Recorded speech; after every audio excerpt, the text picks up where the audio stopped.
세상 사람들은 정직하거나 진실하면 손해를 본다 하는 생각을 가지고 살고 있습니다. 그럼에도 불구하고 하나님 말씀과 역사를 통해서 진실을 이기는 것은 없습니다. 세상은 모두가 다 임기응변으로 해결하려고 합니다. 그러나 우리 인간은 하나님의 형상으로 창조된 존재이기 때문에 하나님의 품성인 이 진실과 정직함으로 살아가야 인생의 정도를 살아가는 것이 아니겠습니까? 왜 이 땅에 참 평화와 샬롬이 없겠습니까? 왜 진실을 찾기가 그렇게 힘이 드는 것입니까? 일시적으로 진실이 땅에 묻히고 거짓이 난무하기 때문에 그렇습니다. 진리이신 예수 그리스도의 말씀이 없기 때문에 이 땅에 거짓이 난무하는 것입니다. 오늘 우리의 현실을 보면 이 폭력과 독재가 특실되는 사회 속에서 살고 있습니다. 우크라이나 전쟁을 비롯해서 이 나라의 정치 행태를 보면 모두가 참된 진리와 진실을 외면하기 때문에 오는 것이 아니겠습니까? 그래서 저는 금년 들어서 샬롬, 평강에 대한, 평안에 대한 삶에 대해서 시리즈로 말씀을 전하고 있는데 오늘이 5번째입니다. 평화의 삶이 무엇입니까? 샬롬의 삶이 무엇입니까?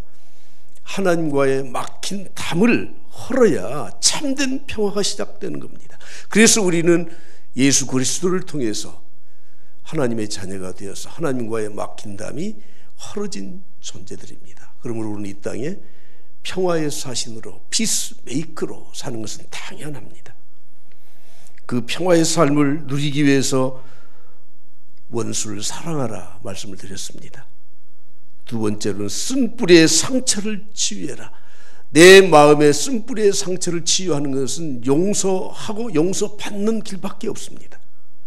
그리고 지난주에는 아버지와 예수 그리스도, 성부와 성자 하나님이 하나가 된 것처럼 우리도 하나님과 하나가 되고 모든 성도들과 하나가 되라고 말씀을 드렸습니다.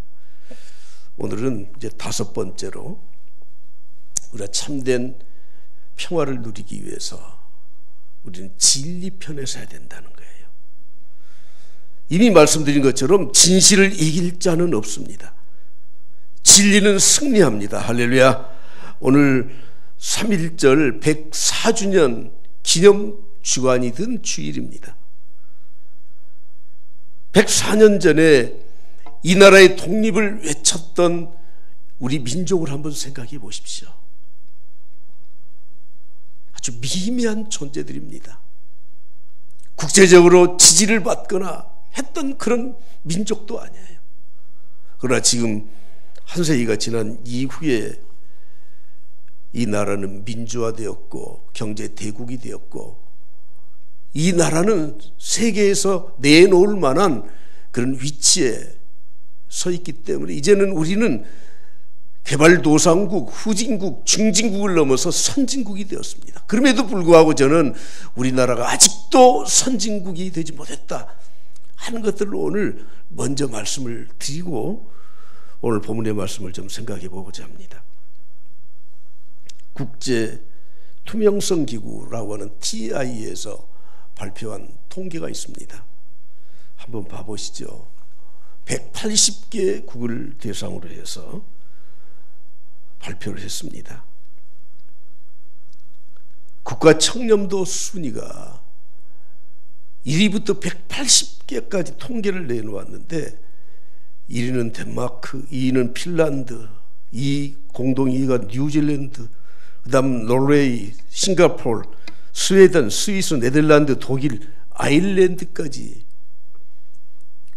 1위부터 10위까지의 국가를 자세히 살펴보면 모두가 다 서구라파, 그리고 그 나라들은 기독교 신앙을 토대에서 세워진 나라들입니다. 우리는 궁금하죠. 한국은 몇 위일까?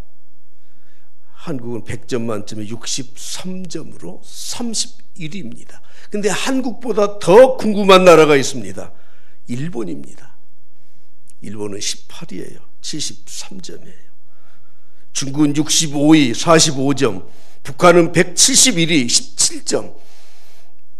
맨 마지막 꼴찌 180위는 소말리아 12점으로 통계가 나왔습니다. 여러분, 이 나라가 무슨 경제 대국이니? 우리가 자랑할 만한 것들, 문화유산 좋습니다.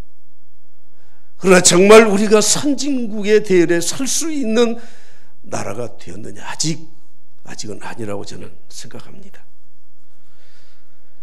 오늘 우리 주위 상황을 살펴보면 왜곡된 현실들이 너무 많이 존재하고 있지 않습니까? 세상의 모든 분야에서 사회의 공평과 정의가 왜곡되고 있는 것이 우리의 현실입니다. 세상은 거짓과 이성과 술수가 난무하고 있습니다. 그래서 상상하지도 못하는 일들이 세계 도처에서 벌어지고 있습니다. 이것은 어느 시대나 어느 지역이나 양상은 다르지만 동일하게 나타나고 있다고 하는 겁니다. 창세기 6장 5절 6절에 보면 노아 시대에 대해서 이렇게 설명하고 있습니다. 여호와께서 사람의 죄악이 세상에 가득함과 그의 마음으로 생각하는 모든 계획이 항상 악할 뿐임을 보시고, 여러분, 지금으로부터 수천 년 전에 노아 홍수 때, 그때 사람들의 죄악이 세상에 가득했습니다. 그들의 마음의 생각이 항상 악했습니다.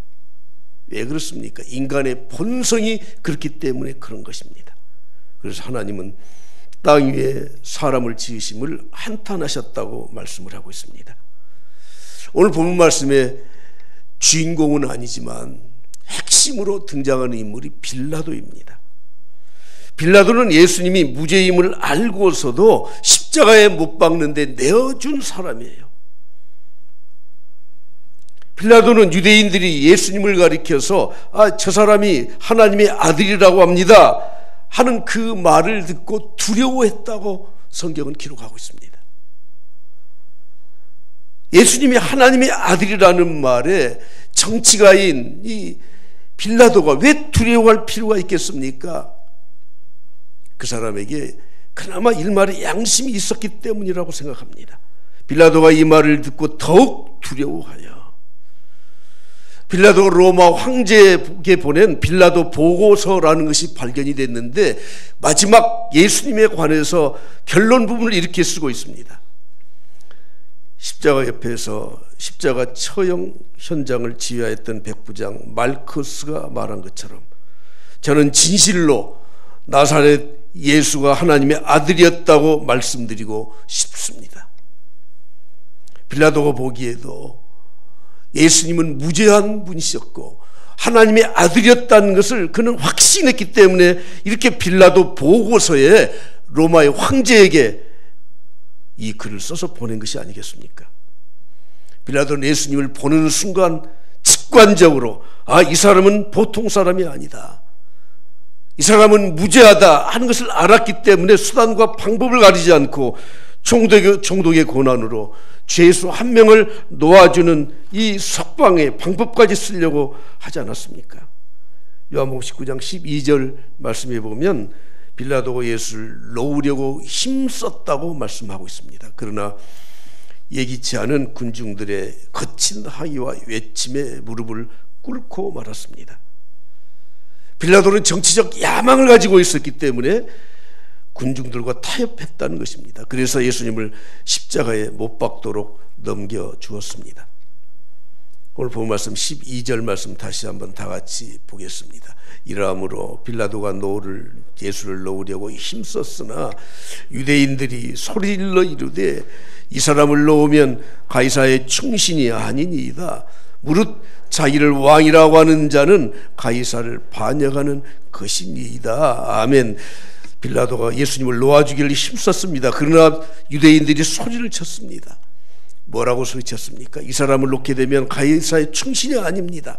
왜냐하면 자기를 왕이라고 하는 자를 당신이 놓아주면 당신도 이 반역의 대열에 참여하는 것입니다. 이 말을 듣고 빌라도는 이 진리에 대해서, 진실에 대해서 은폐하고 예수님을 십자가에 못 박도록 놓아주었던 것입니다. 빌라도는 신문 과정에서 예수님에게 여러 가지를 묻습니다. 네가 유대인의 왕이냐? 누가 나더러 그렇게 말을 했느냐? 너희 민족들이 그렇게 말을 했다. 주님은 말씀하십니다. 내 나라는 세상에 속한 것이 아니다. 네가 진리를 알지 못하기 때문에 이 말을 이해하지 못한다 그랬더니 38절에 빌라도가 이렇게 예수님에게 되묻습니다. 빌라도가 이르되 진리가 무엇이냐 하더라. 빌라도도 이 진리에 대해서 알고 싶은 그런 마음이 있었습니다. 호기심이 있었습니다. 여러분, 오늘 우리 주위에도 진리에 대한 호기심 정도만을 가지고 사는 사람들은 많이 있습니다. 그러나 그것을 진리로 믿고 의지하고 자기가 정치적으로 손해볼 것을 감수하고 그 편에 드는 사람이 없다고 하는 것입니다. 그래서 고린도후서 4장 3절 4절에 이렇게 말씀합니다.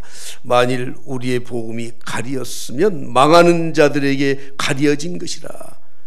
복음이 망하는 자들에게 가려졌어요. 진리를 그들은 알지 못해요. 그 중에 이 세상의 신이 믿지 않는 자들의 마음을 혼미케 해서 그들이 섬기고 있는 신이 그들의 양심을 혼미하게 만들어서 그리스도의 영광의 복음의 광채가 비치지 못한다고 말씀을 하고 있습니다. 시편 49편 2절에 말씀하죠. 존귀하나 깨닫지 못하는 사람은 멸망하는 짐승 같다는 거예요. 여러분, 진리를 깨닫지 못하는 자는 멸망하는 짐승과 같은 자들입니다. 진리 안에 거하지 않는 자들은 멸망하는 짐승과 같은 자들입니다. 그들이 세상에 지위가 있고 부가 있고 국력이 있고 선진국이라고 하지만 진리를 알지 못하고 진리 편에 서지 않는 자들은 멸망하는 짐승과 같은 자라는 것을 우리는 꼭 기억할 수 있길 바랍니다. 현실로 돌아와서 제가 한 가지 소개하고자 합니다. 어떤 분이 회사에서 열심히 일을 해서 중견 임원이 되었습니다. 승진해서 얼마나 기뻤는지 모릅니다. 그런데 그가 해야 될 업무 중에 하나가 비자금을 편법으로 만드는 일이었습니다. 회장이 불러다 지시를 했습니다. 이 문제를 놓고 이 성도는 작정 기도를 했습니다. 목사님에게 상담을 했습니다. 그러나 답을 찾을 수가 없었습니다. 오너에게 이렇게 말했습니다. 정당한 방법으로 일하도록 내가 열심히 일을 하겠습니다. 그러나 돌아오는 것은 따가운 시선뿐이에요. 회사에서 왕따를 당해요. 임원들에게 왕따를 당해요. 그래서 결국 견디지 못하고 사임을 하고 말았습니다. 여러분, 이분이 잘한 것입니까? 잘못한 것입니까? 세상은 다 그런 것입니까? 오늘 우리는 이런 사회에서 살고 있다는 것을 알기 때문에 저도 직업을 가지고 세상에서 살아봤기 때문에 수많은 사람들과 제가 만나보고 공무원들과 상대해보고 경쟁해보고 살았기 때문에 여러분들이 주일날 예배드리러 와서 아주 아무것도 없는 것처럼 앉아있지만 그 속이 웬만큼 보이긴 보여요. 참 힘들었겠구나. 한 가지 우리가 알아야 될 것이 있습니다. 세상 사람들은 항상 팩트 체크를 하자, 사실인가 아닌가를 보자. 그래서 팩트 체크를 하잖아요. 그런데 여러분, 사실과 진실은 다르다는 것도 아셔야 돼요. 사실이 무엇입니까? 나타나는 현상이에요. 내 눈으로 보는 것이에요. 그것이 사실입니다. 누가 나에게 친절하게 대해줍니다. 사실입니다. 현실입니다. 다른 사람이 나에게 쓴소리를 합니다. 충고를 합니다. 그것도 사실입니다. 우리는 그 사실만 보고 처세를 하죠. 그래, 나를 친절하게 해줘. 나 잘해줘. 그래, 너는 좋아. 내 편이야. 나에게 쓴소리를 하고 나에게 책망을 하면 나 싫어하는구나. 여러분, 이건 유아틱한 거예요. 어린 아이일수록 그렇습니다. 그래서 어린 아이들을 유괴하기가 참 쉽잖아요. 진실이 무엇입니까? 나에게 그렇게 했던 행동의 이면에 숨어있는 마음이 진실입니다. 나에게 환심을 사기 위해서 친절하게 해주고 편의를 제공해 줘요. 우리는 그것이 그 사람의 마음인 줄 알고 속아 넘어가요. 그 사람의 진실은 따로 있었지 않습니까? 나를 이용해 먹기 위해서. 나에게 쓴소리를 했던 사람은 나를 진심으로 사랑했기 때문에 나에게 충원을 했던 거예요. 싫은 소리인 줄 알고도 충원을 했던 거예요. 그런데 우리는 나를 미워했다고 생각하기 때문에 그 사람을 싫어하는 겁니다. 로버트 루이스 스티븐슨이라는 사람이 지킬 박사와 하이드라고 하는 작품을 써서 이것이 이 후대의 영화로, 연극으로 또는 뮤지컬로 지금도 많이 공연을 하고 있습니다. 인간은 두 개의 가면을 가지고 산다고 하는 거예요. 지킬 박사라고 하는 참 사회에서 인정받고 선한 사람이에요. 그런데 그 이면에 하이드라고 하는 아주 악독한 그런 존재로 두 개의 가면을 가지고 사는 것이 바로 인간이라는 거예요. 당시 미국 사회가 현대인들이 정신분열과 인간의 이중성을 가지고 산다고 하는 것을 나타내준 작품입니다.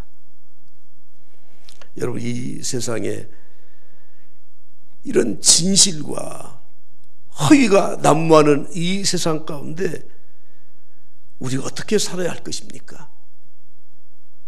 예수님 당시에 빌라도는 진실을 왜곡시킨 대표적인 사람입니다. 빌라도는 분명히 예수님이 무죄하다는 것을 알았습니다. 그러나 군중들의 외침에 어쩔 수 없이 넘겨주면서 어떻게 하죠? 마태복음 27장 24절을 보십시오. 빌라도가 아무 성과도 없이 도리어 밀란이 나려는 것을 보고 물을 가져다가 무리 앞에서 손을 씻었습니다. 이 사람의 피에 대해 나는 무죄하다. 너희들이 죄를 당하라. 여러분, 그렇다고 해서 그가 책임을 면할 수 있습니까? 유대의 역사가 요세푸스는 빌라도의 죽음에 대해서 이렇게 쓰고 있습니다. 빌라도는 불과 몇 년 후에 로마 황제로부터 파면을 당한 뒤 칼리굴라 황제, 본명은 가이우스죠. 로마 3대 황제입니다. 칼리굴라 황제 때 자살을 했다. 여러분, 우리는 예배 때마다 사도신경으로 신앙 고백을 하면서 본디오 빌라도에게 고난을 당하사 십자가에 못 박혀 죽으시고 라는 이 구절을 빼놓지 않고 하고 있습니다. 빌라도가 좋아서 그런 것이 아니라 예수님이 십자가에서 죽으셨던 것은 로마의 총독이었던 빌라도에 의해서 빌라도의 때에 돌아가셨다는 것을 역사적으로 우리가 증명하면서 신앙 고백을 한 게 아니겠습니까? 빌라도는 자기의 양심을 왜곡시켰습니다. 그리고 겨우 한다는 것이 대야에 물을 떠놓고 손을 씻는 거예요. 그것으로 씻어지지 않죠.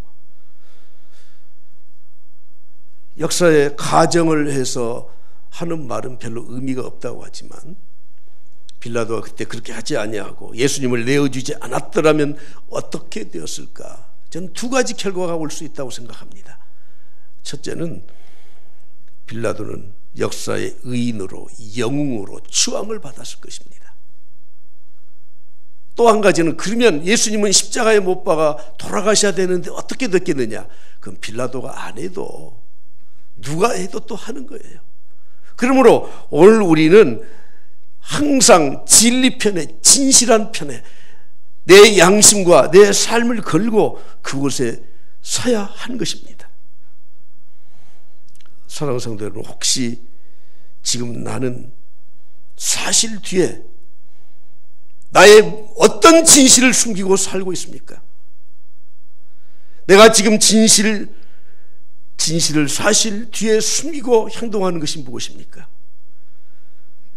그러고도 우리 주님이 주시는 평안함을 누리고 살 것이라고 생각하십니까?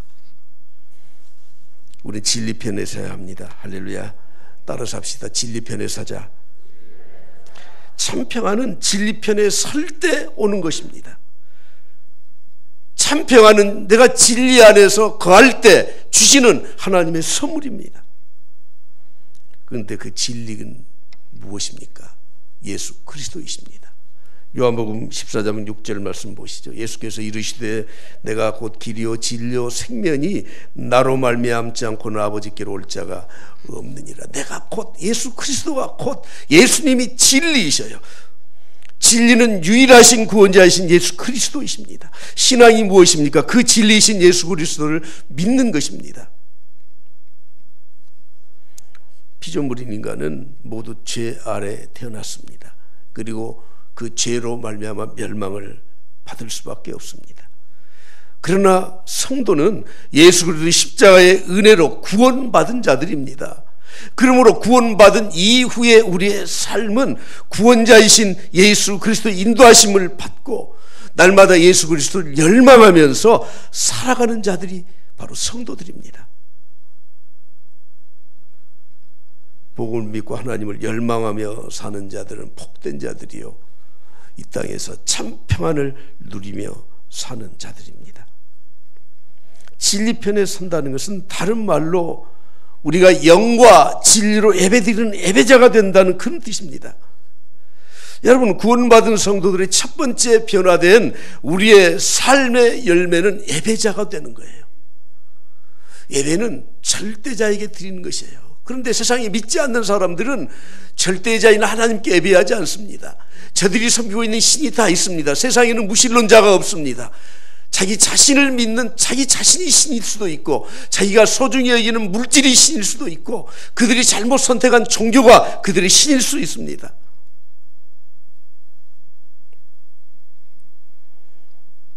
예배가 무엇입니까? 절대자, 내가 섬기는 신을 섬기는 거예요.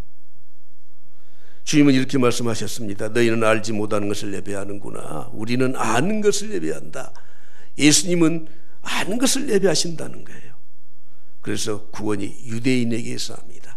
유대의 혈통을 통해서 예수 그리스도가 탄생하시고 예수 그리스도의 그 십자가의 은혜로 구원받는, 그래서 확실하게 예수 그리스도를 알고 예배하는 것이 바로 우리 그리스도인들이라고 말씀합니다. 그러면서 주님은 이렇게 말씀하시죠. 다 같이 한 목소리로 보겠습니다. 요한복음 4장 24절 하나님은 영이시니 예배하는 자가 영과 진리로 예배할지니라. 하나님은 영이셔요.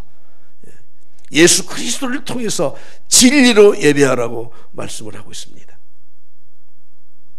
그러므로 우리는 세상의 어떤 신분, 지위, 내가 가지고 있는 어떤 소유, 이 모든 것들을 버리고 오직 예수 그리스도만을 바라보면서 예배하는 진리편에 서야 하는 것입니다.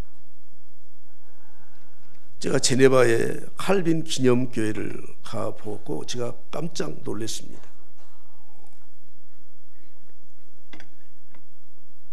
칼빈이 설교했었던 강단을 꾸며놓았는데 회중석 중앙에 이만큼 나가 이렇게 뒤에 뭐 다른 무대가 있고요. 앞에 이렇게 이만큼 나가서 있더라고. 그 관리하신 분한테 제가 한번 서봐도 될까요? 하고 제가 서서 사진을 한 장 찍어 오긴 했어요. 근데 아무 의미는 없죠. 근데 제가 깜짝 놀란 게 하나가 뭔 줄 압니까? 아직도 종교 개혁이 완전하게 완성되지 않은 그런 때에 있었던 것 같아요. 2층의 저 높은 자리에 그 제네바의 시장을 비롯해서 고위 관리자들이 앉는 좌석을 따로 만들어 놨더라고.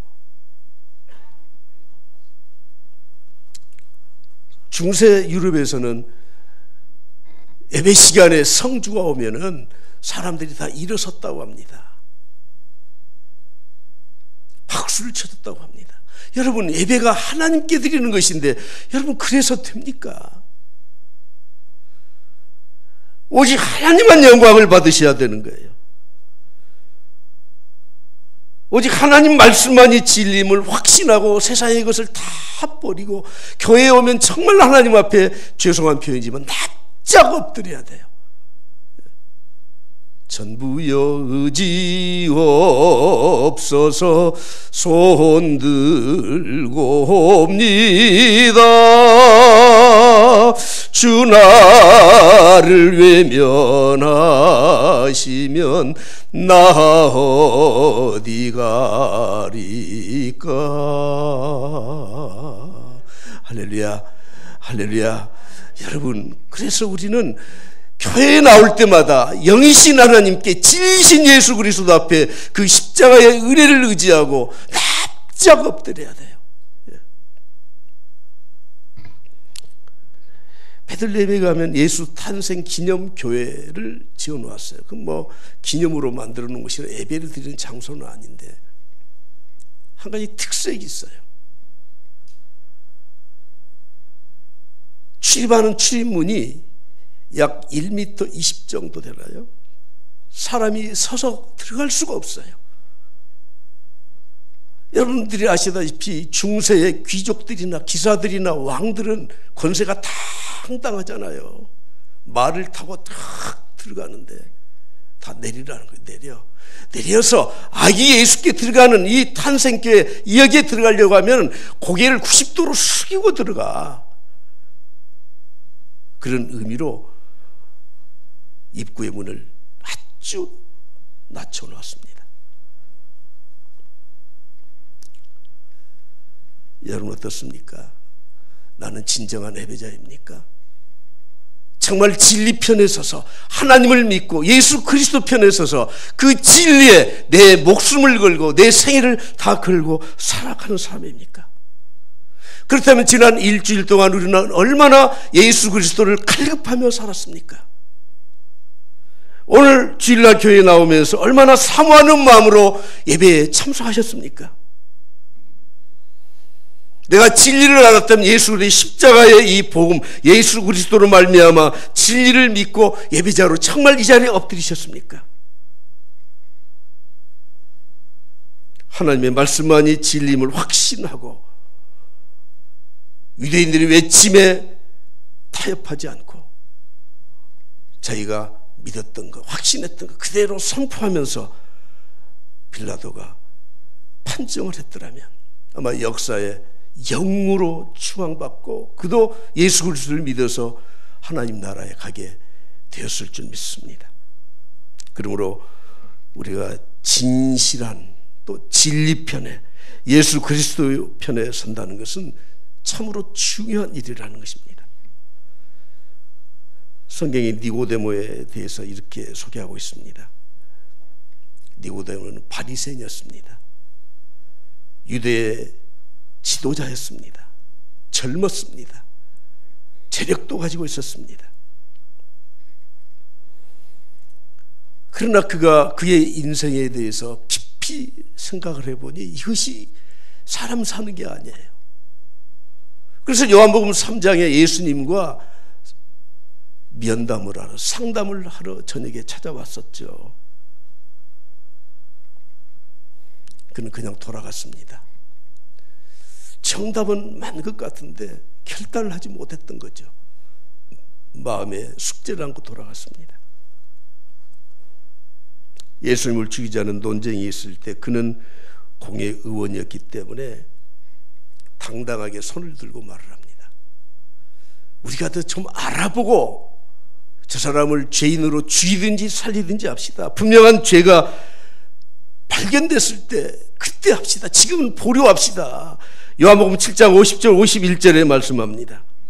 그리고 니고데모는 예수님이 처형당한 후에 십자가에 처형당했을 때 아리마대 사람 요셉과 같이 예수님의 시신을 인수받아서 장례를 치르게 되었습니다. 요한복음 19장 39절을 보십시오. 일찍이 예수께 밤에 찾아왔던 니고데모도 모략과 침향 섞은 것을 100리트라쯤 가지고 온지라 이에 예수의 시체를 가져다가 유대인의 장례 법대로 그 향품과 함께 세마포로 쌌더라.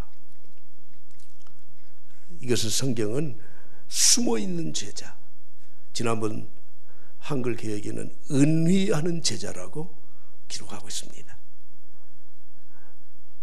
사랑하는 성도 여러분, 오늘 우리는 때로 세상에 살면서 니고데모처럼 그렇게 막 드러내놓고 예수쟁이 모습을 보이지 못할 경우도 있어요. 비겁하다고 생각하십니까? 저는 그렇게까지는 생각하고 싶지 않습니다. 별나다 하는 말을 듣고 싶지 않아서 아마 그럴 것입니다. 혹시 내가 말은 예수 믿는다고 해놓고 장로라고 해놓고 내 행동이 덕이 못 되면 좀 그럴 것 같아서 조금 자제하고 있는 것이라고 저는 생각합니다. 그러나 마지막 드러내야 될 때는 분명히 드러나야 돼요. 어떤 면에서 신앙은 무엇인가 생각을 해보니까 이번 코로나를 통해서 한 가지 이런 생각을 해보았습니다. 하나님은 신앙생활을 하는 사람들을 갈라치기 하는 분이에요. 갈라치기 해요. 타작마당에서 알곡과 쭉정이로 갈라놓으셔요. 그물에 던져 올려진 물고기를 가증한 것과 그렇지 않은 것을 갈라놓으시는 분이에요. 심판의 때 왼편에는 염소를 오른편에는 양들을 갈라놓으시는 분이에요. 환난의 때 하나님의 편에 섰는가 세상 편에 섰는가를 갈라놓으시는 분이에요. 우리가 세상을 떠나면은 천국에 갈 자와 지옥 갈 자를 갈라놓으시는 분이에요.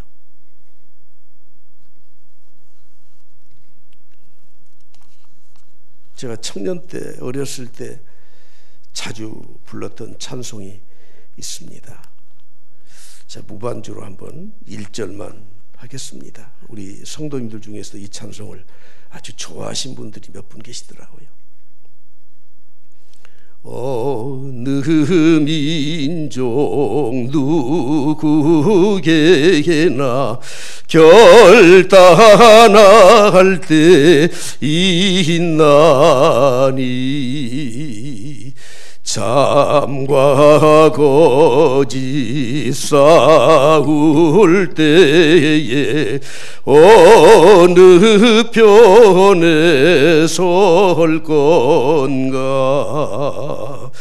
주가 주신 새 목표가 우리 앞에 보이니 빛과 어둠 사이에서 선택하며 살리라.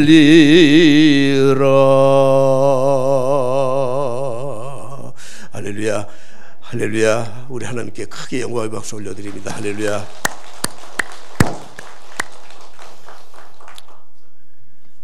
우리가 어떻게 살아야 샬롬의 삶을 살 수 있습니까? 어떻게 살아야 평강의 삶을 살 수 있습니까? 진리 편에 서야 돼요. 진실하게 살아야 돼요. 진리는 승리하게 되어 있습니다. 진리 편에 서는 자는 망하지 않습니다. 인생은 선택이라고 하지 않습니까? 한 번뿐인 내 인생을 진리를 선택하며 사는 것이 가장 복된 삶일 것입니다. 12사도들, 그 사람들은 참 배움이 없었던 사람들이다. 갈릴리의 이 천한 출신들이다.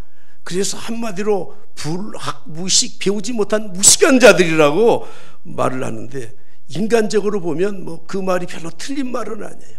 그러나 그들은 엄청난 지혜와 은혜를 힘입은 자들이에요. 예수님 선택했습니다. 진리 선택했습니다. 사도로 부름을 받았습니다. 그들의 인생만큼 성공한 인생이 세상에 어디 있습니까? 이태리 아시시 프란시스는 부유한 집에서 태어났습니다. 당시 포목상을 했다고 하는데, 여러분 우리가 뭐 비단장수, 왕서방 그러잖아요. 예. 무역업을 하는 집안에서 태어났습니다. 아주 부유한 자였습니다. 그의 꿈은 위대한 기사가 되는 것이었습니다. 그래서 전쟁놀이 그리고 쾌락을 좋아했었습니다. 그런데 하루는 그가 신기하게도 자꾸 자기 양심에 들려오는 소리가 있었습니다. 주인을 따르겠느냐, 종을 따르겠느냐. 도대체 주인은 누구고 종은 누군가? 그는 물었습니다. 누가 주인입니까? 자기 자신에게 물었습니다. 이 낯선 소리에 고민을 했습니다. 그리고 그는 예수 그리스도가 인생의 주인이라는 것을 깨달았습니다. 확신했습니다. 그리고는 그렇게 좋아하던 전쟁놀이, 쾌락 이런 것들과 멀리 했더니 친구들이 야, 이놈 많이 변했다 하시고 이제 사람 구실 못하겠다. 그리고는 파티를 열고 단막극을 했습니다. 그러면서 역할을 어릿광대 역할을 프란시스코에게 맡겼습니다. 어떤 장면이냐면 한참 이 어릿광대가 춤을 추면서 걸어가는 장면이에요.